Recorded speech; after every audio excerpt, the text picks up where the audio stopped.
Senhor, e neste momento, Senhor, suplicamos a Ti a Tua graça, o Teu poder. Senhor, venha nesta noite abençoar os Teus filhos que têm contribuído, Pai, abrindo o celeiro do céu em favor dos Seus filhos. Venha recompensar os Teus filhos grandemente, Senhor, mais uma vez nesta noite. Neste momento, Pai, queremos colocar o Teu servo que vai usar da Tua palavra nesta noite.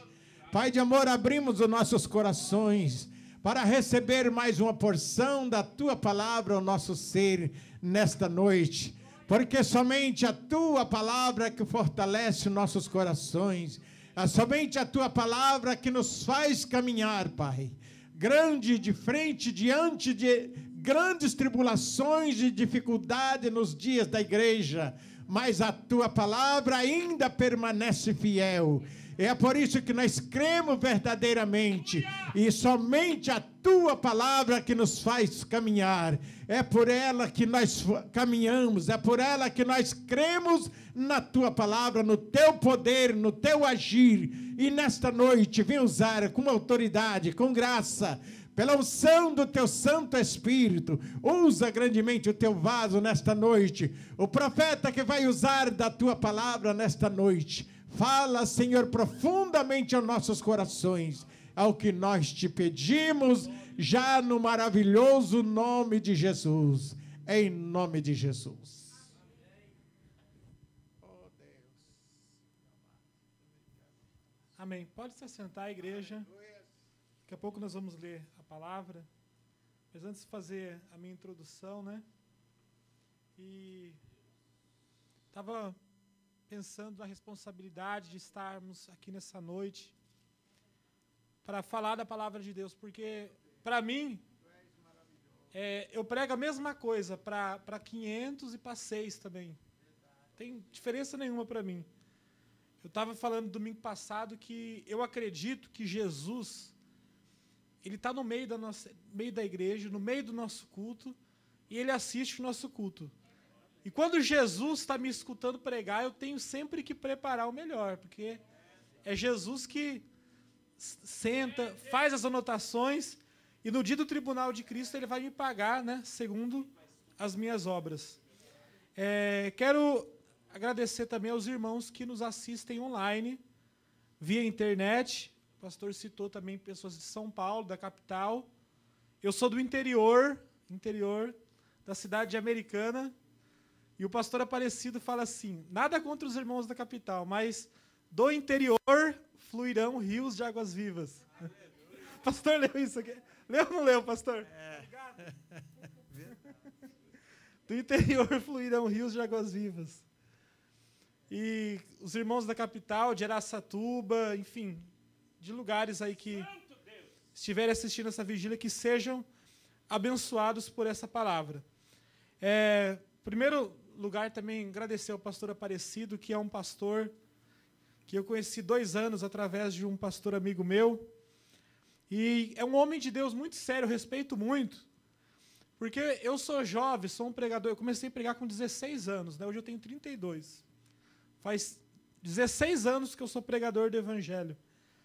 E eu tenho muito respeito por pregadores, por pastores anciãos.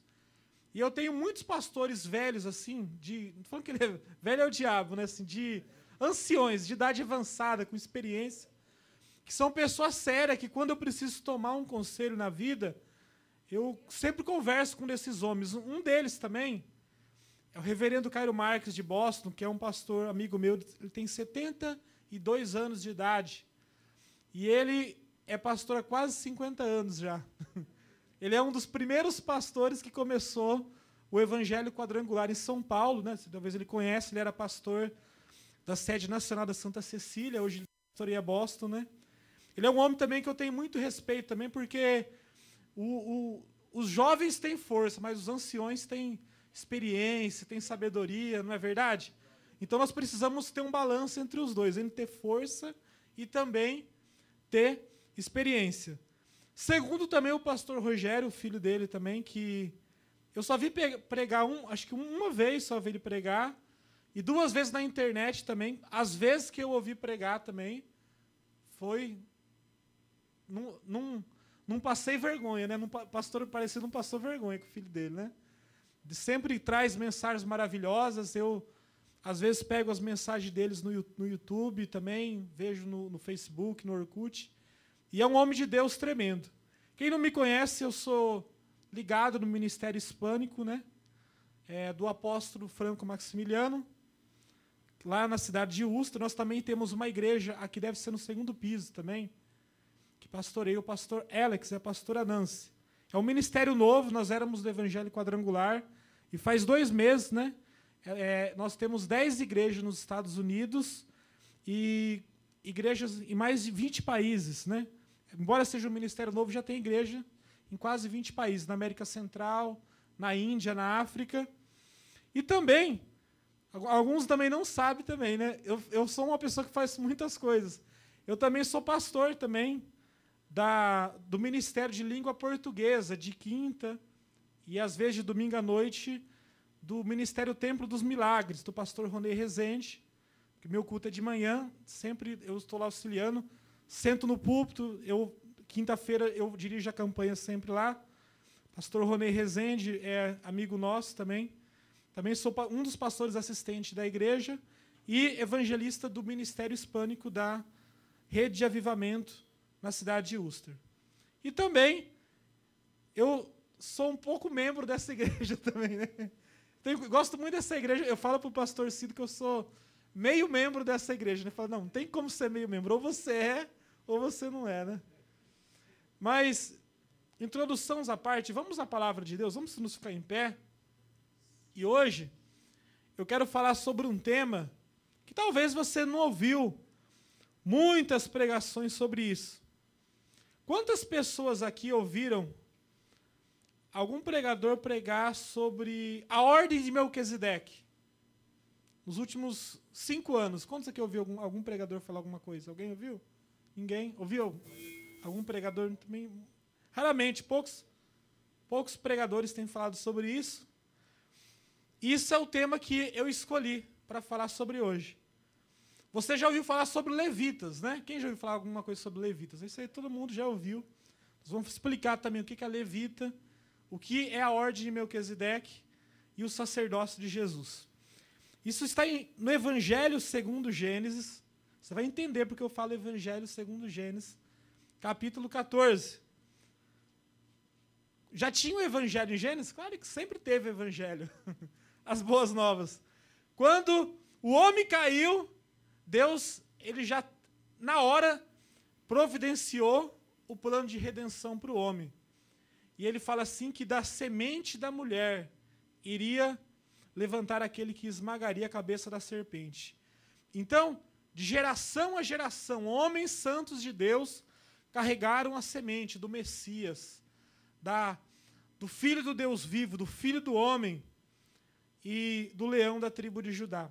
Gênesis 14, versículo 18, diz assim: Melquisedeque abençoou Abraão. E Melquisedeque, rei de Salém, trouxe pão e vinho. E este era sacerdote do Deus Altíssimo. E abençoou e disse: Bendito seja Abrão, ainda não era Abraão ainda, do Deus Altíssimo, o possuidor dos céus e da terra. E bendito seja o Deus Altíssimo, que entregou os teus inimigos nas tuas mãos e deu-lhe o dízimo de tudo. E o rei de Sodoma disse a Abraão: Dá-me as almas e a fazenda toma para ti. E a palavra de Deus também fala que no momento que Melquisedeque abençoa Abraão e Abraão dá o dízimo, ele traz pão e ele traz vinho, que futuramente foi um princípio de Jesus na Santa Ceia. Depois eu vou explicar um pouco sobre isso. Mas coloca a Bíblia na sua cadeira. Eu quero fazer uma pequena oração nessa noite, para Deus abrir o nosso entendimento. Pai querido, em nome de Jesus, nós te damos graças, Senhor, porque lemos a sua palavra, pedindo que o Senhor venha iluminar, Senhor, os nossos corações, para que possamos entender, Senhor, a sua vontade, em nome de Jesus. Amém. Pode se sentar.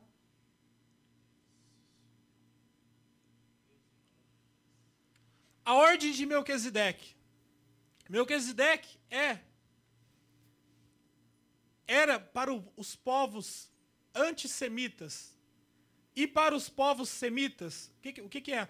Quando você ouve dizer aquela pessoa é antissemita, ou seja, ele não gosta da descendência dos judeus, de Abraão. Por quê? Porque tem a semente de Sem. Então, desde o princípio, vamos voltar um pouco, Deus cria o primeiro homem chamado Adão. Adão, pode deixar esse fundo um pouco bem baixinho. E Adão gera um filho chamado Abel, que morre depois, mas Deus substitui com outro filho chamado Sete, que era um homem semelhante a Adão.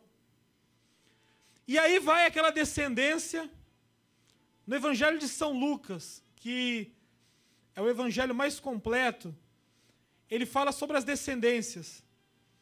E vamos falar um pouco sobre Adão. Adão era um homem que ele via Deus face a face. Toda viração do dia, ele encontrava com Deus. Ele não tinha barreira entre Adão e Deus. Adão falava com Deus como pai, e Deus lhe falava como um filho, e todo final da tarde ele encontrava Deus. Mas houve uma árvore chamada árvore do conhecimento do bem e do mal. E quando ele comeu daquele fruto, ele separou-se da presença de Deus. E pode ter certeza que ele também tinha vontade de buscar essa presença de novo, mas a palavra de Deus fala assim, que Deus colocou querubins guardando aquela árvore, a árvore da vida. Que lá em Apocalipse nós temos também a promessa, ao que vencer, dar-lhe-ei o direito de comer da árvore da vida. E vão indo as gerações. Adão sabia que um dia iria vir Jesus, o Messias. A semente da mulher não era a semente do homem. Por quê? Porque Jesus foi gerado pelo Espírito Santo, ou seja, mas foi no ventre de Maria. Ou seja, o sangue de Jesus tem poder, mas o sangue de Jesus é o sangue de Maria.